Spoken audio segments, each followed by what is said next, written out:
لیکن ہم دوسرے سوال پہ آپ کے آئیں گے. اچھا سر, ریاض پتیانہ صاحب, عوام لیگ مطلب یہ عوام کے لیے بنی ہے, عوام کے لیے ہی ساری پارٹیز بناتے ہیں سر, اس کے بعد پھر عوام کو کتنا پوچھتے ہیں یہ ان جنرل سر, بالکل ان جنرل.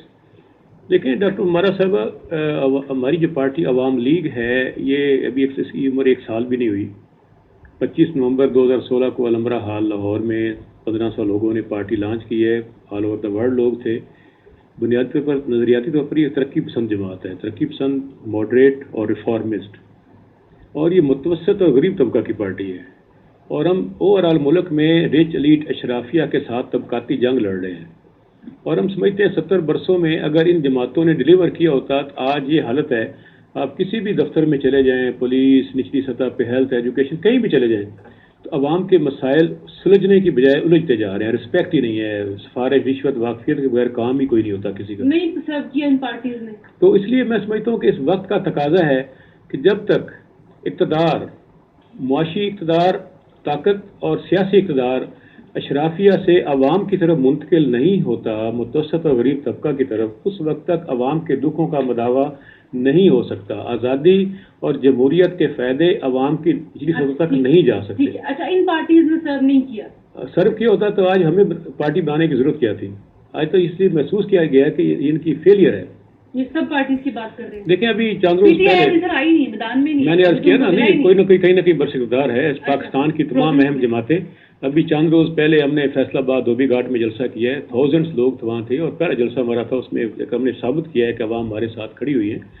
اور دوسرا یہ کہ اوور آل نواز شریف صاحب کے ساتھ بھی مرید کے بعد جا کے 10,000 لوگ آ گئے تھے. نہیں دیکھیں, ہم تو 10,000 کے, ہم تو ہزاروں کی بات سے زیادہ ہمارے ساتھ تھے. بلاول صاحب بھی کہہ رہے ہیں میرے پاس بھی بڑے لوگ آئے تھے. جی وہ بڑی پارٹی ہیں, کسی ایک 1906 کی پارٹی ہے, ایک 1967 کی پارٹی ہے. تو ان کا ہمارا کیا, وہ کوئی 1994 کی پارٹی ہے, ہماری تو ابھی 1 سال بھی ایج نہیں ہوئی پارٹی کی. تو اس لیے کوئی ایسی بات نہیں. بنیادی بات یہ ہے اس ملک میں ایک بہت بڑا خلا ہے, ویکیوم ہے. اس وقت تو غریب غریب تر, امیر امیر تر ہوتا جا رہا ہے, مڈل کلاس ایلیمینیٹ ہوتی جا رہی ہے. یہاں پہ سوشل میڈیا اور الیکٹرانک میڈیا کو کریڈٹ جاتا ہے کہ انہوں نے عوام کو بہت زیادہ انفارمیشن دی ہے. اس سے لوگوں کے شعور, آگہی میں اضافہ ہوا ہے. لوگ اچھے اور برے میں تفریق کرنے لگ گئے ہیں. وقت آنے والا ہے جب اس ملک میں جب راج کرے گی خلق خدا, وہ وقت آنے والا ہے. تو وہ وقت جب آئے گا تب ہم کہیں گے کہ عوام کے مسائل کیسے حل ہوتے ہیں. اچھا بابر صاحب, ادارے بنائے کیوں جاتے ہیں؟ تاکہ وہ سرو کریں ایک پرپس کے ساتھ. پھر ان اداروں کو بعد میں ڈیریل نے کچھ پروف نہیں کیا ہے. کیا پروف کرنا چاہیے تھا سر, وہ ان سے ہی پوچھیں گے جو رہ گیا پروف ہونا. ایک چھوٹے سے بریک کے بعد واپس آئے. کہتے ہیں انہیں پتھروں پہ چل کے جو آ سکو تو آؤ, میرے گھر کے راستے میں کوئی کہکشا نہیں ہے. سر وہ معلوم ہے کہ یہ راستے سب مشکل ہیں, آپ لوگوں نے تو بھی شروع کیا ہے راستہ چلنا, پاؤں چلیں گے تو منزل تک پہنچیں گے, وہ ٹھیک ہے. لیکن سر کوئی تو بیس ہو کہ آپ یہ کہہ رہے ہیں. فتیانہ صاحب یہ بڑی بات ہے کہ آپ کہہ رہے ہیں کہ 70 سالوں میں آنے والی کوئی بھی پارٹی کام نہیں کر پائی ہے, بیکار رہے گی. کیا کرنا کیا چاہیے؟ ہمارا سب بات یہ ہے اسٹرانگ لیڈرشپ ہو, پارٹی میں جان ہو, کام کرنے کی صلاحیت ہو, تو قوموں کو آگے بڑھنے میں 10 سال بہت ہوتے ہیں. آپ دیکھیں ورلڈ وار سیکنڈ میں چائنا, جاپان بالکل تباہ ہو گیا. ایک وقت آیا کہ وہ دنیا کی 2nd بگیسٹ اکانومی بنا. چائنا ہم سے 2 سال بعد آزاد ہوا, آج دنیا کی 2nd بگیسٹ اکانومی ہے.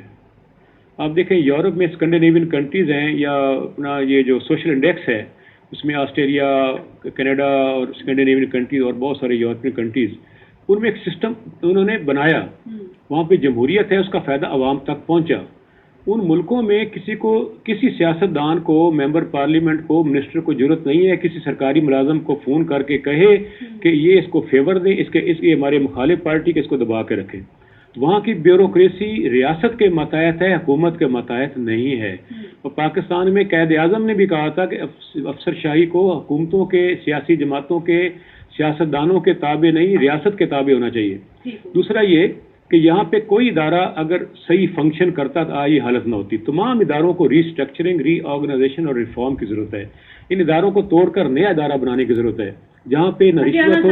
آپ کو یہاں انٹرپٹ نہیں، نہیں بات کرنا ہے، سنیں. آپ نے کہا جی نئے ادارے بنانے کی ضرورت ہے. انہیں کو ریسٹرکچرنگ کی میں نے بات کی دنیا ہے. کے ہر چیز کے لیے نا سر لا بنے پڑے ہیں سر، لکھا پڑا ہے سب کچھ، دنیا کی ہر اچھی جناب، بات کہی جا بات چکی نیتی ہے. امپلیمنٹیشن سر، میں نے عرض کیا کہ لیڈرشپ اب کی نیا کمی لا ہے. بنائیں سر. نہیں نئے لا. امپلیمنٹ کون کرائے گا؟ میری بات سنیں، لیڈرشپ پاکستان کے اندر سے آئے گی، باہر سے نہیں آئے گی. 20 کروڑ لوگ بانچ نہیں ہے، اس میں ٹیلنٹ موجود ہے، انہیں مواقع نہیں آگے جانے کے ملتے. یہاں آپ نے کہا سر ادارے نئے بناؤ، لاز نئے بناؤ. میری بات سنیں، میں نے لا کی بات نہیں، میں نے ریسٹرکچرنگ کی بات کی ہے، تنظیم نو اصلاحات کی بات کی ہے.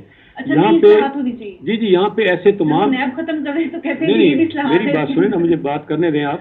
میں عرض کروں کہ یہاں پہ انہی اداروں سے کام لیا جا سکتا ہے. کیا کرنا ہوگا؟ نمبر 1 ان کو کہنا ہوگا کہ سفارش، رشوت، واقفیت کے بغیر آپ نے سب کا جائز کام کرنا ہے اور پاکستانی کو رسپیکٹ دینی ہے. جہاں رکاوٹ ہوگی اس کی ایک ہی سزا ہے، نوکری سے ڈسمسل. اگر کئی لاکھ لوگوں کو بھی عوام لیگ نے نکالنا ہوگا تو نکال باہر کریں گے، لیکن ملک میں انشور کر دیں گے انصاف اور عدل. کو بھی جا کے 1 منٹ میں پرچہ پکڑا کے آ جاتے نہیں نکال دیتے ہیں. دیکھیں نا، میں عرض کرتا ہوں نا، ہم تو کہہ رہے ہیں کہ یہاں رشوت، سفارش، واقفیت کا خاتمہ ہونا چاہیے. یہاں بیوروکریسی کو ریاست کے تابع ہونا چاہیے. یہاں پہ فلاحی ریاست ہو.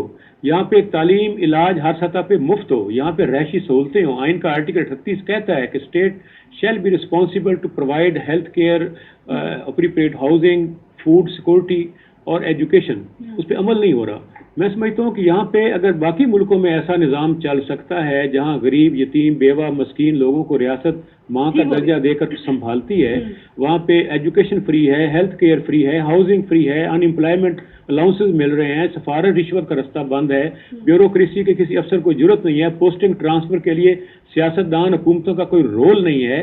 ایسا نظام اگر دنیا کے باقی مہذب ملکوں میں چل سکتا ہے تو پاکستان میں کیوں نہیں چل سکتا؟ اچھا آپ نے ایک بات کی ہے کہ جی فارغ کر دو 1 منٹ میں اگر کوئی کام نہیں کر رہا تو اکارڈنگ ٹو لا.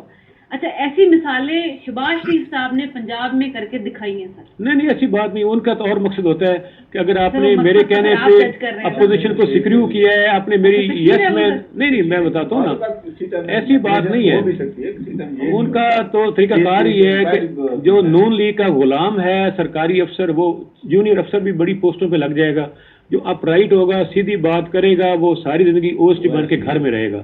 یہ تو ایسی ہاتھی کے دانت کھانے کے اور دکھانے کے، اور ان کا طریقہ واردات ہی ہے کہ بیوروکریسی کے ذریعے یہ ملک کو مینیج کرتے ہیں، لوگوں کو غلام بنا کر رکھتے ہیں. آج پاکستان میں جناب یہ خاص طور پر نون لیگ کرتی ہے، اور باقی پیپلز پارٹی میں قدر پھر بھی وفاداری نہیں، ایسی بات نہیں. میں عرض کروں کہ بدقسمتی یہی ہے کہ یہاں پہ اپنا ہم نے لوگوں کو استعمال کیا ہے اپنے اقتدار کے لیے، اپنی دولت میں اضافے کے لیے، اپنی بادشاہت کے لیے. اس چیز کو ختم کرنا ہوگا، تبدیل کرنا ہوگا، اور یہ عرصہ چل سکتا. وہ وقت آنے والا ہے جب لوگ سڑکوں پر ہوں گے اور ہر بڑی گاڑی والے کو روک رہے ہوں گے، ہر بڑے ہاؤس کو روک رہے ہوں گے، ہر بڑے جاگیردار اور سرمایہ دار کے گریبان کو پکڑ کر کھڑے ہوں گے، کہیں گے کہ ہمارا حق یہاں نکالو.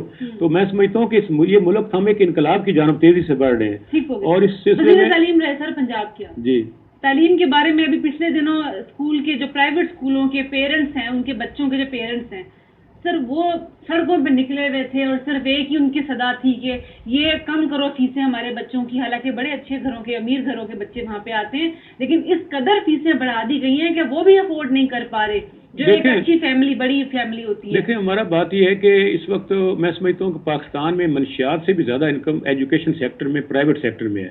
یہ ایک بہت بڑا مافیا ہے جو عوام کا خون نچوڑ رہا ہے. اس میں کوئی شک نہیں. جب تک میں عرض کرتا ہوں نا، ہونا یہ چاہیے کہ ریاست کو اپنی سپینڈنگ ایجوکیشن پہ زیادہ خرچ کرنی چاہیے. ہم تو 2% آف GDP کا 2% بھی ایجوکیشن پہ نہیں خرچ کر رہے. ہمیں کم از کم میں سمجھتا ہوں ایجوکیشن ایمرجنسی لگا کے منیمم 10% اپنے ٹوٹل وسائل کا ایجوکیشن پہ خرچ کرنا چاہیے، سائنس اور ٹیکنالوجی پہ خرچ کرنا چاہیے. جی میرے دور میں تو بہت کام ہوا ہے. اس دور میں 40 سے زیادہ اصلاحات ہوئی ہیں. اس دور میں بے انتہا کام ہوا ہے. ہمیں اپنے پبلک سیکٹر، سرکاری اداروں کو مضبوط کرنا ہے، کوالٹی ایجوکیشن دینا ہے، نصاب کو دنیا سے ہم آہنگ کرنا ہے. وہاں ریگولیٹری باڈی سر، یہ جو ستیانہ صاحب ایجوکیشن کی ریگولیٹری باڈی، اسپیشلی جو اسکول کی ہوتی ہے ایجوکیشن، اس کی ریگولیٹری باڈی، اس کے پاس اختیار ہوتا ہے ستیانہ صاحب، یہ اختیار ہوتا ہے کہ وہ کسی بھی اسکول کو رجسٹر کرے. اس کے بعد اختیار ہوتا ہے کہ وہ نصاب کے بارے میں بھی کسی قسم کی ریسٹرکشنز لگا سکتی ہے. تیسرا اختیار ہوتا ہے ان کے پاس کو فیسوں کے بارے میں بھی کچھ نہ کچھ معاملے طے کرتی ہے. لیکن اس ریگولیٹری ایجوکیشن کی اس ریگولیٹری باڈی نے کسی قسم کا معاہدہ نہیں کیا. یہ حکومت کا فیلئر ہے. مجھے بات مکمل کر لینے دیں. آپ اپنی باری میں نے انٹرفیئر جی نہیں کیا. جی ستیانند، گزارش نہیں, آپ کو بہت ٹائم ملا, میں تو آپ کو بولا ہی نہیں آپ کے درمیان, میں ان کے درمیان بولا ہوں. اصل میں وزیر تعلیم رہ چکی نہیں میں عرض کرتا ہوں, بالکل ان کو پتہ ہے انہوں نے چلایا. نہیں میں عرض کرتا ہوں, میرے دور میں کلاس 1 سے انگلش کمپلسری قرار ہوئی, غریبوں کے بچوں کو بھی ہم نے انگلش پڑھائی, ورنہ 6ٹھی کلاس میں غریب کا بچہ پڑھتا تھا, پہلی جماعت میں امیر کا بچہ پرائیویٹ اسکولوں میں پڑھتا تھا. ٹیچر ٹریننگ پروگرام شروع ہوا, فیسوں میں کمی ہوئی, اسکالرشپس میں اضافہ ہوا, لائبریریوں کے اوقات بڑھے, یہاں پہ ایک اسکول مینجمنٹ کمیٹیز بنی, ایک پورا سسٹم ایجوکیشن کے ایگزام کا سسٹم سارا ہم نے چینج کر کے رکھ دیا. پاکستان میں یہی پنجاب میں ہم نے پنجاب میں شروع کیا تھا. آپ کے ڈگری سرٹیفکیٹ پہ فوٹو میرے دور میں لگے ہیں, انوویشن بیس یہ فیصلہ تھا کہ آپ کی ڈگری پہ اور کی نوکری کرتا تھا. یہ بہت بڑے 40 سے زیادہ اقدامات ہوئے, میرے دور کے اقدامات آج بھی اس پہ عمل درآمد ہو رہا ہے. تو میں سمجھتا ہوں کہ یہ ایک اس میں پہلی بات ہے نیت کی, دوسری بات ہے کیپیسٹی کی, کہ جو فیصلے کرنے والی طاقت ہے اس میں صلاحیت ہے, کیپیسٹی ہے, کریڈیبلٹی ہے, کمٹمنٹ ہے. اچھا, پھر اس کے بعد دانش اسکول کی شروعات کیوں کی؟ دانش اسکول تو ایک بہت بڑا اسکینڈل ہے. یہ تو میں سمجھتا ہوں ایک این جی او ہے, گورنمنٹ کا ادارہ تو یہ ہے ہی نہیں. پرائم اربوں روپے کی, جناب میں عرض کرتا ہوں کروڑوں روپے کے سرکاری اسکولوں کو اونے پونے ایک این جی او کے حوالے کیا جا رہا ہے, ان کی ملکیت میں دیا جا رہا ہے. اس میں کئی خفیہ چہرے اس کے بورڈ آف گورنرز میں, ان کی مالکی میں, ملکیت میں ہے. یہ تو جب حکومت جائے گی میاں شہباز شریف صاحب کی تب پتہ چلے گا. انہوں نے دیہات میں میل مردانہ زنانہ پرائمری اسکولوں کو آپس میں ادغام کر دیا ہے. اس کا نقصان کیا ہوا ہے کہ لوگوں نے اپنی بچیاں تعلیمی اداروں سے اٹھا کے گھر بٹھا لی ہیں. ڈراپ آؤٹ ریٹ بڑھ گیا ہے اسکولوں میں. دیہاتوں میں تو مرد عورت بچے اکٹھے پڑھ ہی نہیں سکتے. سر بہت شکریہ اس انفارمیشن کے دینے کا. اپوزیشن لیڈر بڑی بات کرتے ہیں سر, آج بھی انہوں نے کہا ہے کہ یہ نثار صاحب جو ہیں یہ آسٹریلین طوطے ہیں. یہ اتنا بڑا ایشو تھا, اس کے اوپر اپوزیشن کا سر ایک لفظ کبھی نہیں سنا ہم نے.